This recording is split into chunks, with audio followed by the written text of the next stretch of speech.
Our programs offer many languages. Please visit suprememastertv.com/schedule. Nos programas offrent plusieurs langues. Veuillez visiter suprememastertv.com/schedule. Nuestros programas ofrecen varios idiomas. Visiten suprememastertv.com/schedule. हमारे कार्यक्रम पेश किए जाते हैं कई भाषाओं में। कृपया देखें suprememastertv.com/schedule. Catching a virus is much easier than you think, and even chatting is a hazard. With the aid of aerodynamic particle sizing, it was found that up to 330 particles were released into the air per second when a person made the ah sound. Continue watching to find out more.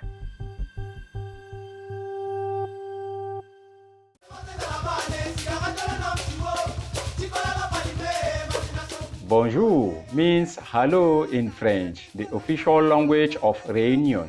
This is how the gentle people of the beautiful island will greet you if you ever visit. Réunion is one of the Mascarenes Islands and located east of Madagascar and southwest of Mauritius. Gorgeous viewers, my name is Didier. Réunion's graceful people wish that your life is filled with God's blessings and joy. Welcome to our show, The Protective Power of Masks, Part 1 of 2. It is easier than ever before to travel quickly to new distant places via car, train, or airplane. However, in the 21st century, more and more infectious diseases have emerged and pose a threat to global public health due to the constant high-volume movement of people between different countries for trade and tourism. The World Health Organization, or WHO, defines an epidemic as the occurrence in a community or region of cases of an illness, specific health-related behavior, or other health-related events clearly in excess of normal expectancy. The entity defines a pandemic as the worldwide spread of a new disease. Over various times in the past 2 decades, there have been newly appearing zoonotic pandemics like SARS, avian flu, swine flu, MERS, etc. They do not simply disappear after a while, rather these diseases keep resurfacing. The first case of the Middle East Respiratory Syndrome, or MERS, was detected in Jordan in April 2012. While it emerged in the Middle East, an outbreak of MERS occurred in Korea in 2015. Understanding the mode of transmission of an infectious disease like MERS or COVID-19 caused by the SARS-CoV-2 virus is essential to lessen or prevent the further spread of the illness. Viruses can be transmitted between people through airborne droplets made of mucus, saliva, and water. Particles containing viruses can be detected when an infected individual coughs, sneezes, talks, or even exhales. One study found that droplets larger than 5 micrometers tend to fall to the ground within 1 to 2 meters of the ill individual. Another person standing within this range may have the droplets enter their mouth, eyes, or nose and then become infected. When exhaled, respiratory particles less than 5 micrometers in diameter are called aerosols. Aerosols float in the air for a longer period of time and travel a further distance before being breathed in and possibly infected someone or evaporating. Recently, the gas cloud hypothesis was explored in an article published in the Journal of the American Medical Association. Under this theory, when a person coughs or sneezes, viral particles of different sizes are expelled in a gas cloud or puff. Depending on humidity, air temperature, and airflow, the aerosols can remain in the air for a considerable amount of time and travel up to 7 or 8 meters. Given favorable conditions, the length of time aerosols can exist can be extended by about 1,000-fold from milliseconds to minutes. SARS-CoV-2 has been detected in air samples even after several hours. Catching a virus is much easier than you think, and even chatting is a hazard. According to researchers, talking can potentially spread a virus by releasing infectious droplets and aerosols. Researchers use laser light scattering technology to observe the emission pattern of droplets from a person who was speaking. About an average of 1,000 droplet particles were detected in 1 second. With the aid of aerodynamic particle sizing, it was found that up to 330 particles were released into the air per second when a person made the R sound. The louder the sound a person made, the greater the number of particles that were emitted. In a different study, when the subject spoke loudly, up to 53 particles were emitted per second, compared with only 6 particles when the person whispered. The number of particles generated during speech also varies across individuals. These results suggest a significant risk from COVID-19 asymptomatic people unknowingly spreading the coronavirus by merely talking. We will now pause briefly for a constructive message. Please stay tuned to Supreme Master Television. Welcome back to The Protective Power of Masks, Part 1 of 2 on Supreme Master Television. One effective way to prevent coronavirus transmission is through social distancing or keeping 3 meters or more away from others. Personal protective equipment or PPE, such as masks and face shields, are another line of defense. Let's have a look at the structure of a surgical mask, which is used by healthcare professionals and designed for one-time use. This mask is made of 3 layers and commonly known as a three-ply surgical mask.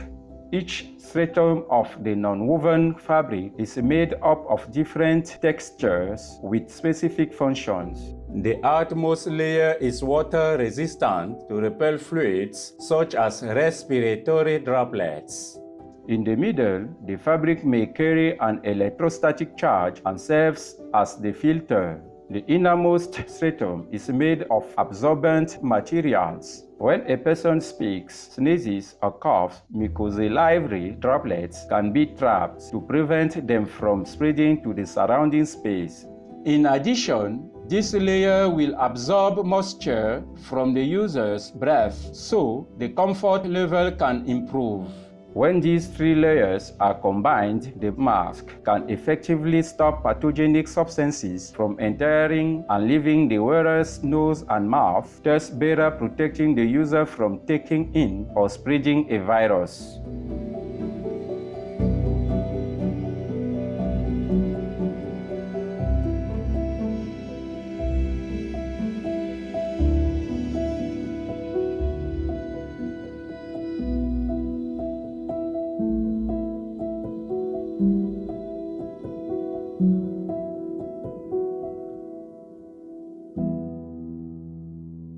What does the scientific data say about the benefits of mask wearing to protect us from SARS-CoV-2? One source of evidence that supports the effectiveness of wearing a mask is laboratory studies which explore the respiratory droplets patterns and investigate how different mask types protect the wearer from them.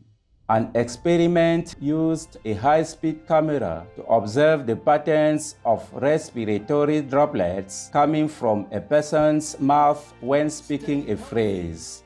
The recording showed hundreds of droplets between 20 to 500 micrometers in diameter were released from the test subject. However, when the person covered his mouth with a damp washcloth, almost all of these droplets were absorbed by the cloth. I feel like they should take it serious. Their life matters. In one simulation, mannequins set about 1 meter apart were used to measure the level of aerosol exposure when someone coughs or exhales. The emitted particles from the source mannequin, which was masked, were radiolabeled to measure their spread. The results showed that the number of particles reaching the receiver mannequin's face, which was unmasked, was lower when the source mannequin's mouth was covered.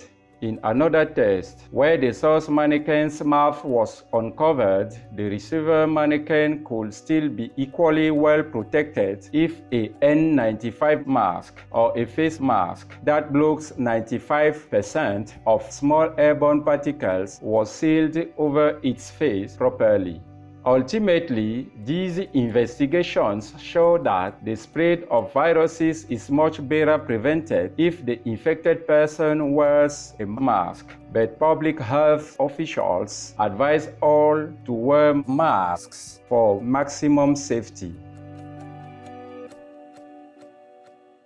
The United States Centers for Disease Control and Prevention, or CDC, recommends wearing a mask in indoor spaces outside of the home because the coronavirus may be shedding from infected individuals, including asymptomatic ones. A poorly ventilated building can be dangerous.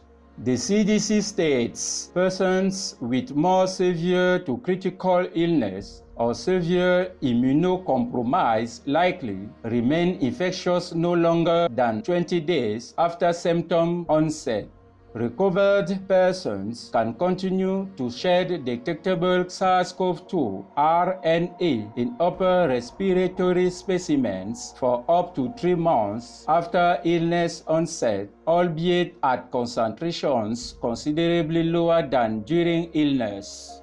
Thus, taking adequate preventive measures to minimize exposure to possible viral particles in the air is vital for safety. Another advantage of wearing a mask includes preventing one from touching the nose and mouth. Hands can come in contact with a variety of contaminated areas. A study released in March 2020 found plastic and stainless steel surfaces can harbor the novel coronavirus for up to 72 hours, and it can live on cardboard for up to 24 hours. High-touch areas that may be contaminated include doorknobs, elevator buttons, tables, light switches, handrails, countertops, and bathroom fixtures. Wearers must also be careful to not touch their face when adjusting or taking off their masks, because unclean hands can come into contact with the eyes. In today's program, we hope you have learned how wearing a mask can help you and the people around you to stay safe and healthy during the pandemic. Please join us again on Saturday, February 13th for the protective power of masks, part 2 of 2, where we will discuss different face mask types and their levels of protection. All of Supreme Master Ching Hai's tips for protection during the COVID-19 and any other pandemic are free for viewing and download at Master's Tips on COVID-19.com. Be vegan, make peace. Shining viewers, thank you for your company for our show. May you and your loved ones always be blessed with divine light. Our programs offer many languages. Please visit suprememastertv.com/schedule and suprememastertv.com/HL.